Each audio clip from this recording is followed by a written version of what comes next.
Hi, this is Sarah. And this is Nur. And this is Looking Back with USF Housing. Join us as we ask some students about their time at USF. Let's go. Well, hey, what's your name and major? My name is Ali Badr and I study mechanical engineering. Cool. And why did you choose USF? I chose USF because it's one of the most prestigious universities in Florida, and I've always wanted to live here in Tampa, specifically in Tampa. That's nice. And what is the best way to make friends here on campus? Most of my friends, I met them in Summit Hall, where I live. They're mainly my neighbors. This is like my group of friends. They're all from the dorms. So you're basically just living with your friends. That's really good. And what's like your favorite campus activity? Definitely going to the games, specifically the football games. Yeah. Thank you so much. Hey, so what's your name and your major? My name is Alexa and my major is criminal justice. Cool. And how do you make friends here at USF?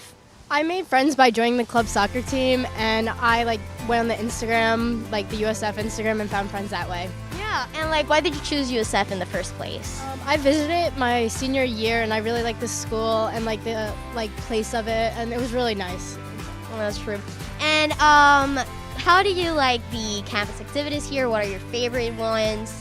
I like how at the start of the semester there's scavenger hunts, that was cool. Yeah. And how there's so many clubs you can join and intramurals and stuff. Yeah, that's true. Yeah. And now, knowing what you know now, what do you think you should have known before coming to USF?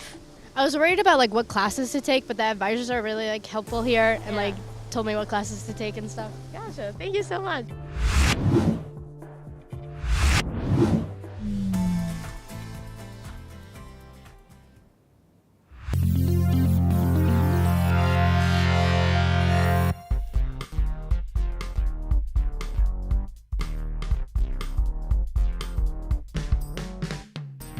Coming to you from the beautiful University of South Florida campus in Tampa, it's USF Housing Live! Welcome to USF Housing Live. I'm your host, Julia O'Hara, with Housing and Residential Education at the University of South Florida in Tampa. Thank you for joining us this evening as we speak with our colleagues at Residential Education and Housing Services. First this evening, we'll be speaking with the Director of Residential Education, and then later on in the show, we'll be joined by the Assistant Director for Housing Services. So be sure to drop your questions in the comments wherever you're watching, and we'll respond to as many as we can throughout the show. Our first guest this evening is Dr. David Hibbler, the Director of Residential Education. Welcome, David. Thanks for joining us this evening. How are you doing? I'm doing well. Thank you for having me, Julia. Thanks for being here. We were just talking about this, David, but for the audience, this is their first time that they're seeing you on the show here with USF Housing Live, but you just celebrated your 10th anniversary working for USF. Is that correct? It is. Thank you very much. Yeah, so I first got here in July of 2012. So, yeah, I'm celebrating 10 years. Congratulations. Thank you very much. It only took a decade, but now we have you on the show. It only took a decade, yes, but it's been a great decade of living the Bulls life and being a Bull. So, still glad to be here. Yeah, well, we're excited to have you tonight, and we were talking about how you began as a residence life coordinator with the University of South Florida here, and we'll talk about what that means. And now you are the Director of Residential Education. So Yes. That's really exciting. So let's talk about your role as a Director of Residential Education. Can you tell us about what you do here in that role? Yeah. So I direct and manage the day-to-day residential life operations within the residence halls, our apartments, and our Greek village. And really, I'm fortunate to lead an amazing team of assistant directors, folks who work in our living learning communities, who you all probably met a few episodes ago, and our residence life coordinators and our RAs and a host of other folks on campus to really create safe, supportive, and inclusive environments for our residents to live and thrive in. And simply put, it's my job to make campus home for all of our residents here. And we'll get into the details of what the residence life coordinator role is and what a resident assistant is. But what is residential education, and what kind of resources does residential education offer to residents? Yeah, so residential education is a department that works closely with the Department of Housing and Residential Education. And Res Ed provides students living on campus with ways to engage with one another, staff, faculty, and other community partners through engaging and through engaging in discussions and different events. So ResEd provides on-campus students with a support system that encourages and motivates them to be engaged global citizens within their local communities, but also the world. And when I think about some of the resources that we have to offer students, so throughout the year, students are going to engage with us through a variety of topics within our residential curriculum by attending events and having discussions with their resident assistants or community managers if they live in the Greek Village. And ResEd provides events around our four main pillars, which are wellness, interpersonal skills, academic success, and self-awareness and societal impact. And we also have a host of other academic initiatives that strictly focus on ensuring academic success within our residence halls. And our AI team really works closely with faculty and staff from across campus and really brings opportunities of learning outside of the classroom into our residence halls. And lastly, we have a variety of ways for students to be involved in some of our student leadership organizations within residential education. So each hall has a hall council, which plans events and other fun activities for residents to engage in, where they live. And we also have our RHA, which is another leadership opportunity that leads the hall councils. And RHA hosts a variety of events and really brings halls together. So very similar to like a student council that folks might have engaged in high school is very similar to what the RHA does and represents the student voice here.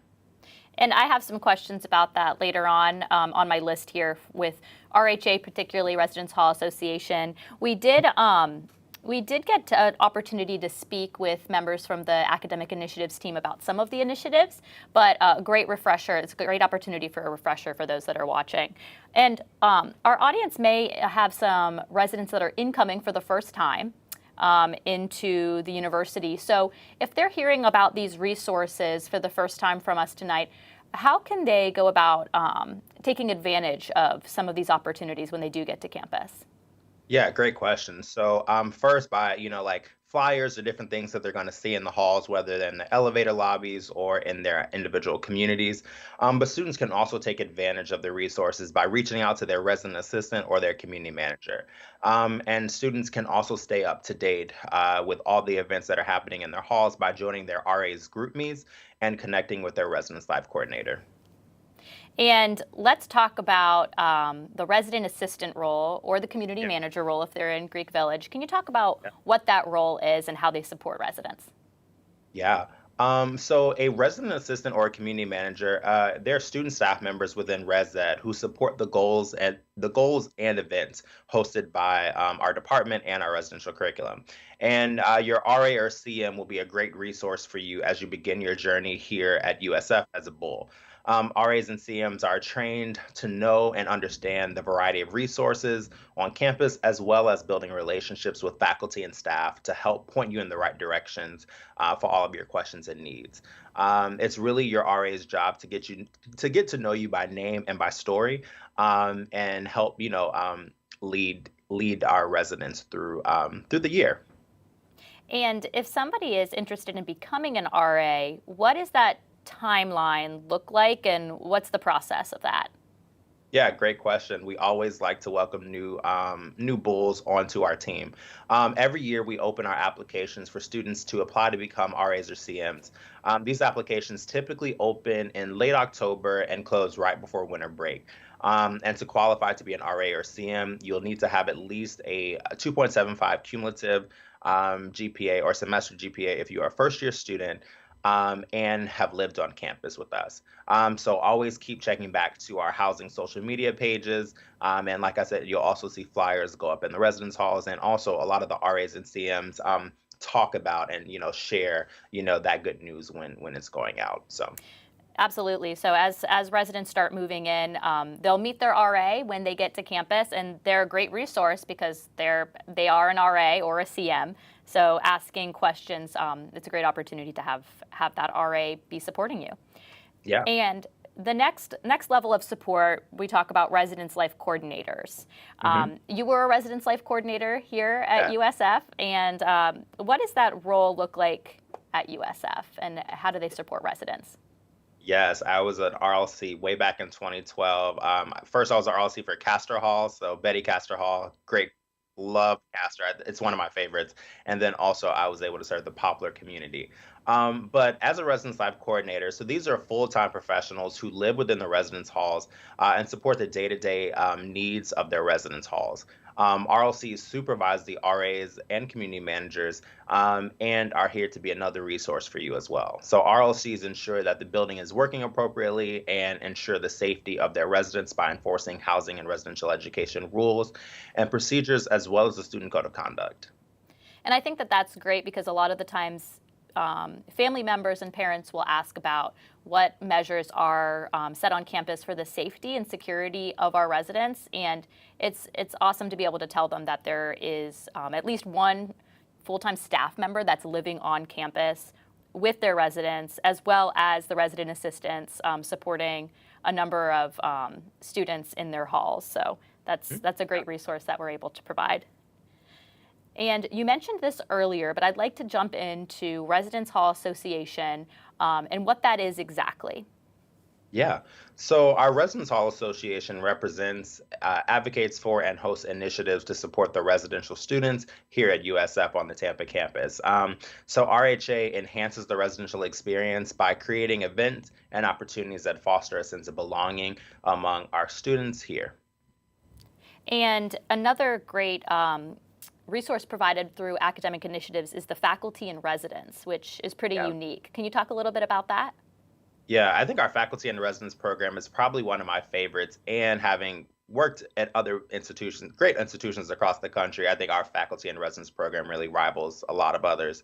But Faculty in Residence is an opportunity for students to engage and connect with faculty members who live with us in the residence halls. So our FIRs help plan and implement social as well as educational programs while serving as a role model, teacher, and leader within the residential communities in which they reside. And we currently have 4 faculty in residence on our campus. And is a resident able to connect with a faculty and resident if they're not living within the hall that they are assigned to? Yes, they can. So even though our faculty and residents live in specific halls, they still service the entire community. So you can connect with your FIR by reaching out to your RA or your residence life coordinator. But you can also attend any of the events put on by your faculty and residents because they really support the entire community. These programs range from, one of our faculty and residents, Dr. Pirtle, loves to make his own soaps and kombucha. We also have some who are really big into video games and will host video game tournaments, Dr. Kelso and Dr. McCoot. So yeah, there's a lot of things, both academically focused and just, fun things that they enjoy doing, and any resident can go to. Across the board, yeah. Love that. So events is something that I know we're really looking forward to this upcoming term and then the spring as well.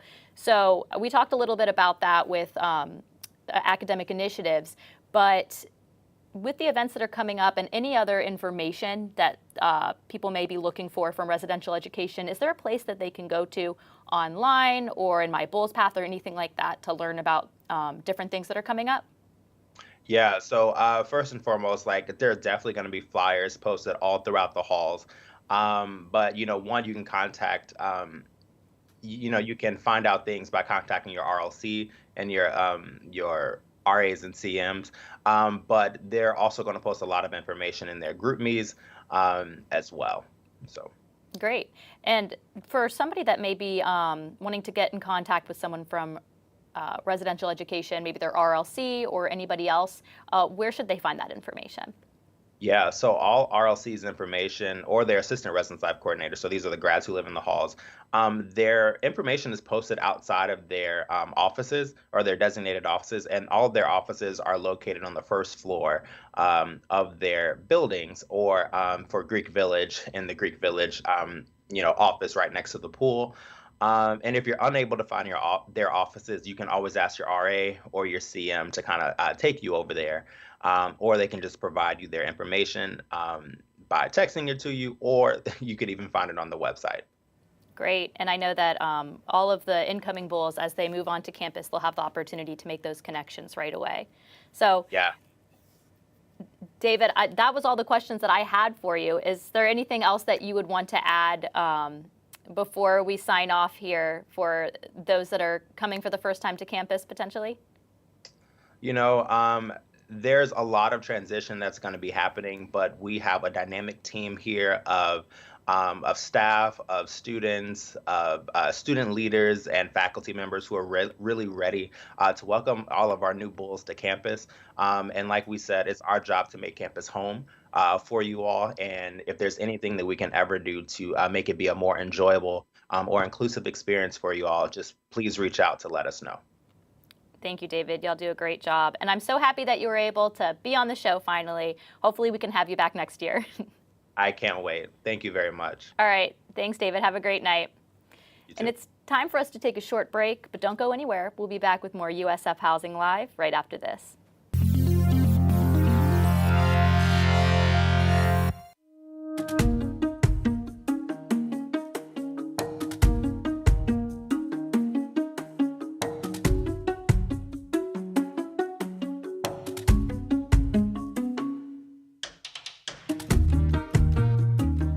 Moving into the residence halls with new roommates can be challenging because sharing personal space with others is not always easy.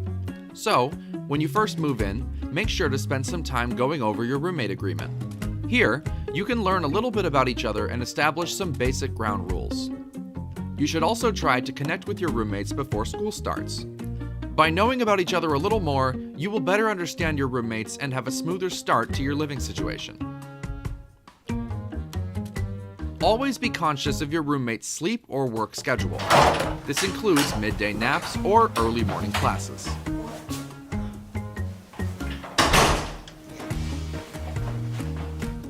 When your roommate is sleeping or studying, try and keep noise to a minimum.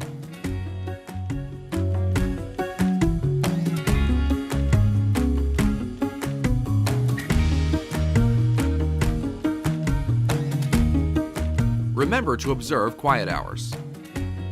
It's also helpful to post a weekly schedule to be aware of each other.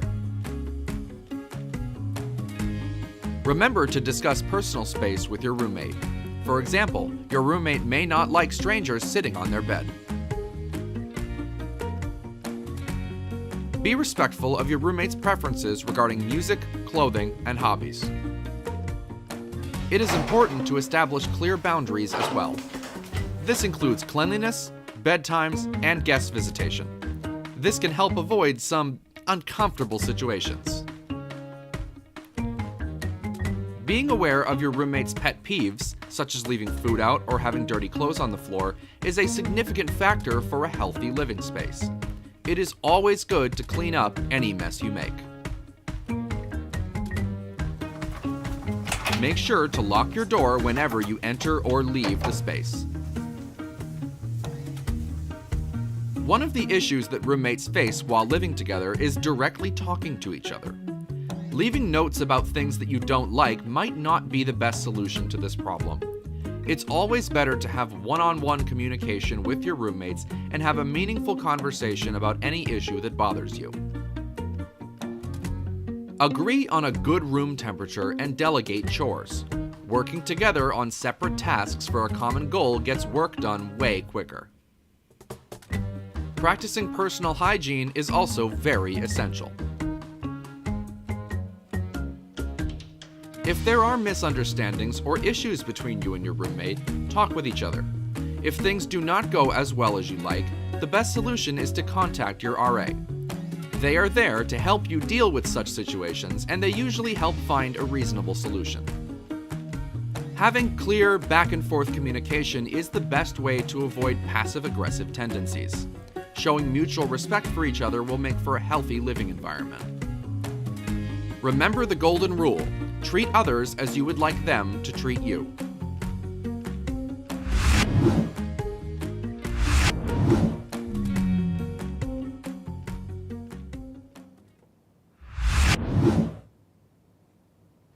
Welcome back. I'm Julia O'Hara, and if you're just now joining us, this is USF Housing Live, and we're here to help prepare you to live the Bulls life at USF.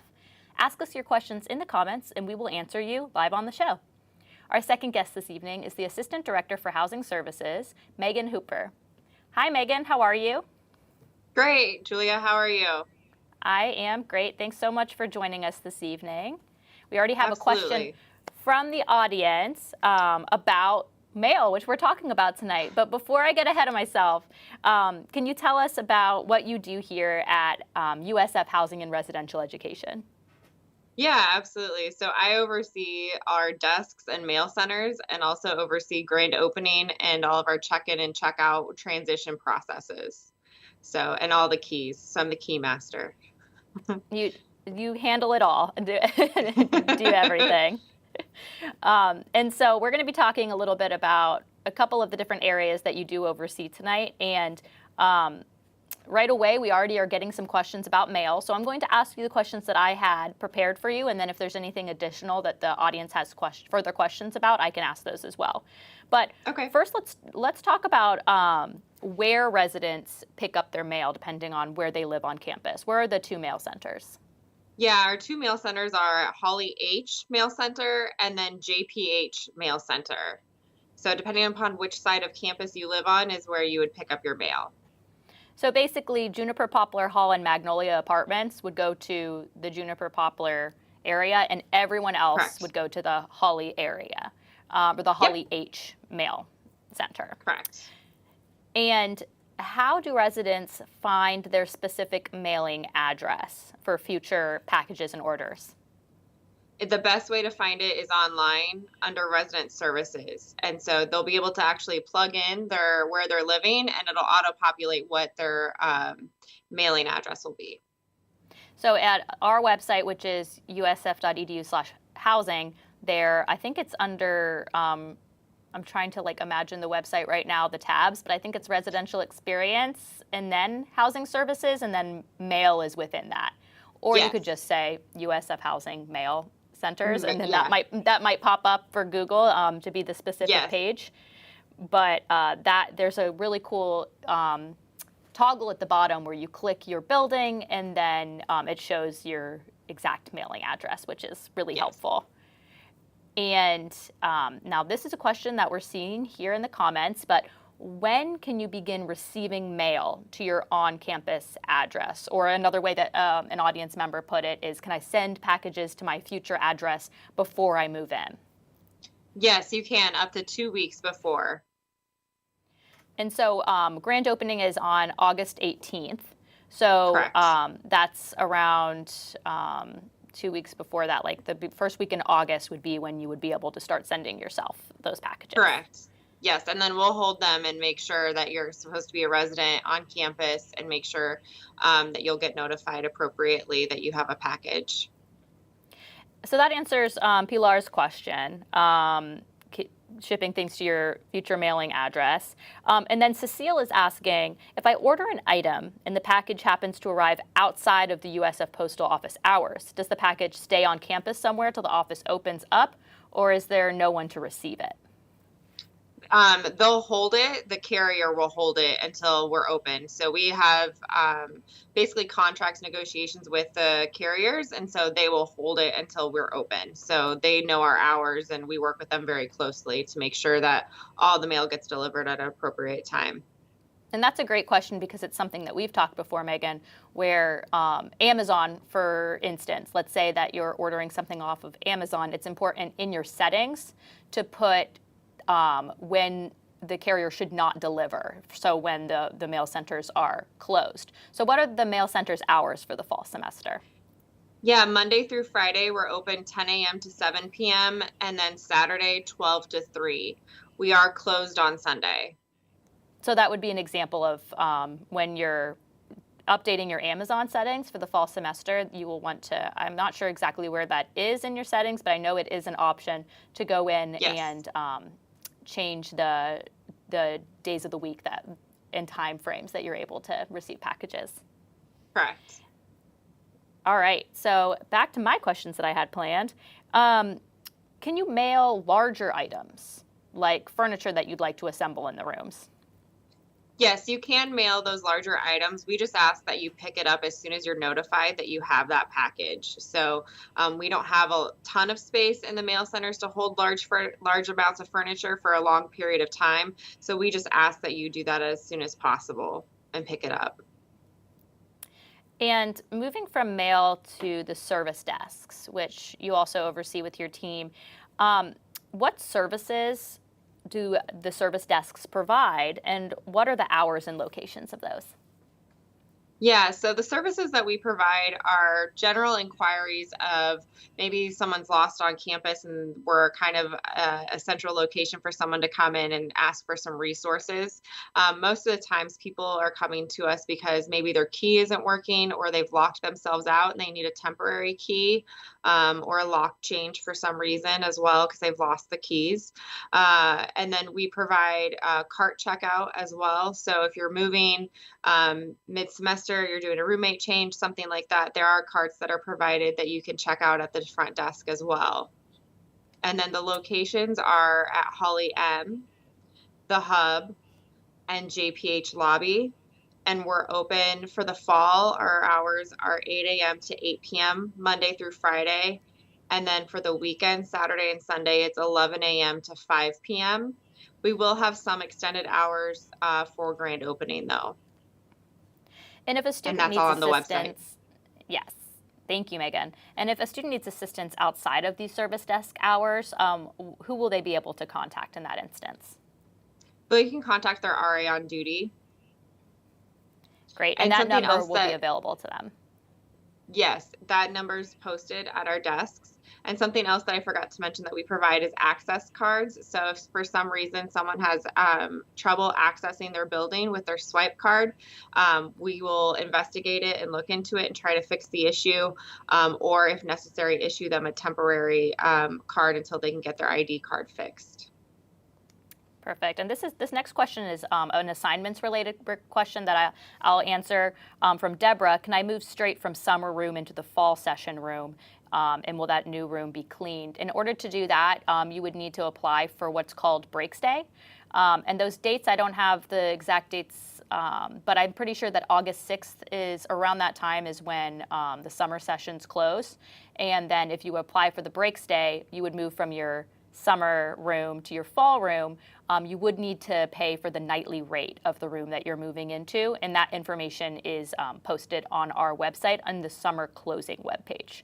So if you go to our main website, I think that it's the second or third banner. If you click that banner, all of that information about Breaks Day is listed there. And now back to housing services. Let's talk about fall move-in. So I'm really excited because today we posted the fall move-in webpage, which for those of you that are watching and go on the website and take a look at that, it is a lot of information. We've been working hard the past few weeks to get all of that together and on the website for you all to be reviewing and start getting ready because move-in is coming up soon.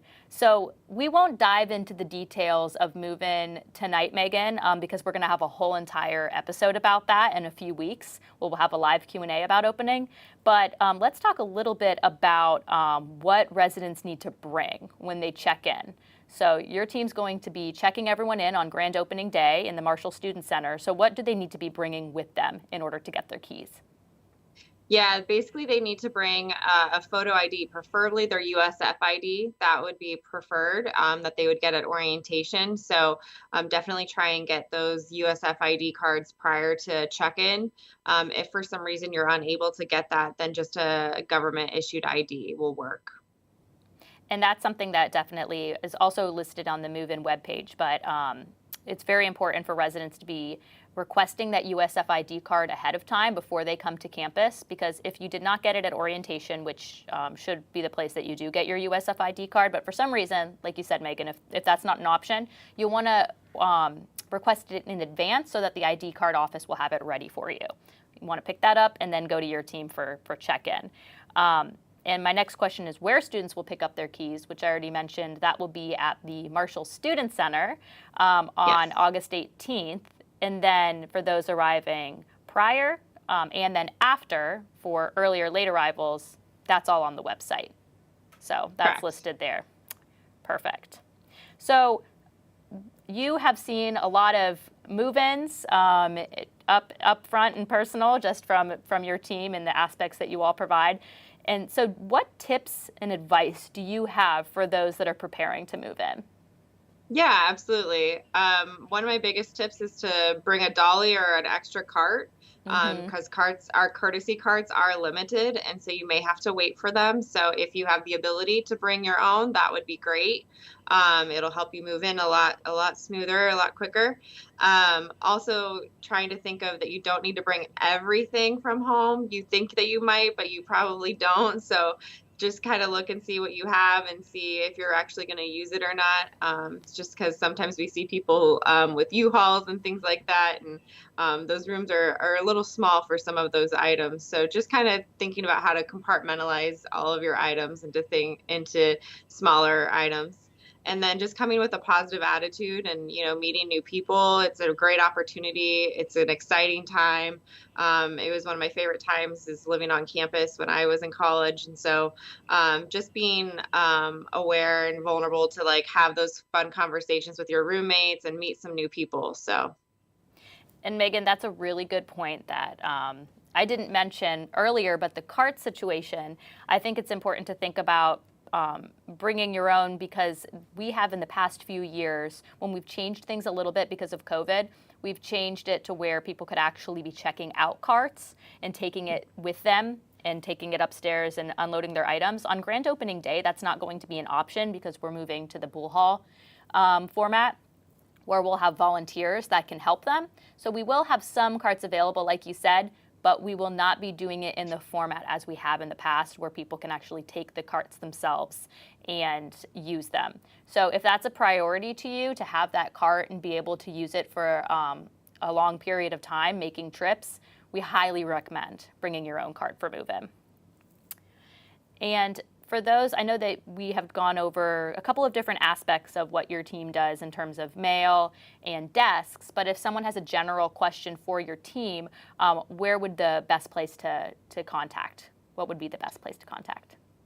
They can feel free to email me. It's just meganhooper@usf.edu, or they can also call one of our front desks as well. So, and those numbers are listed on our website. Perfect. All right, Megan. Well, those are all my questions, and I really appreciate you taking the time tonight to chat with us. Absolutely, not a problem. All right, have a great night, Megan. Thank you, you too. And if you have any additional questions about living on campus at USF, you can reach our office by email at housing@usf.edu or by phone at 813-974-0001. Be sure to join us for our next episode of Housing Live next Wednesday, July 20th at 7 p.m. Eastern. We'll be talking about student organizations on campus. You can watch on our Facebook or YouTube page, the USF Class of 2026 Facebook group, or the USF Parent and Family Engagement Facebook page. USF Housing Live is produced by Housing and Residential Education at the University of South Florida in Tampa. Our motto is best place to live, best place to work, best place to learn. Thank you to tonight's guests, Dr. David Hibbler and Megan Hooper, for joining me this evening. Thank you to our production crew, to you, our viewers, and of course, there's always just one last thing. Go Bulls. Good night, everyone.